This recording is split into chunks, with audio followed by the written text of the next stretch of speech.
L'església de Santa Maria d'Àneu a Escalarre ha estat la primera parada del 29è d'Ansàneu.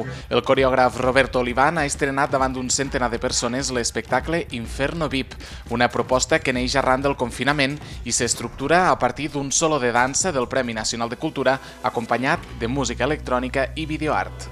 Jo penso que estem en un moment de reflexió i aquesta era la intenció de l'obra, és deixar com uns capítols de temes que a mi em preocupen personalment i crec que es poden compartir a nivell social.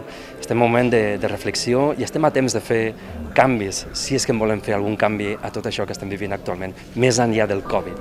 Malgrat el canvi de dates, degut a les restriccions sanitàries, el públic ha estat fidel a la cita i s'han exhaurit totes les localitats. Això és el 50% de l'aforament permès dins d'aquesta església romànica. Entre els espectadors, la consellera de Cultura, qui s'ha mostrat especialment satisfeta per poder mantenir propostes com el d'Ansàneu. Penso que hem de ser valents i com que som responsables, la gent de la cultura és responsable i així la cultura és segura. D'aquesta manera que hem vist avui aquí que es movia la gent i la distància que hi havia, les mesures sanitàries, es pot fer la cultura, es pot continuar vivint la cultura. El Festival de Cultures del Pirineu s'allargarà fins al proper diumenge 30 d'agost amb una quinzena d'espectacles que mariden música, dansa i patrimoni.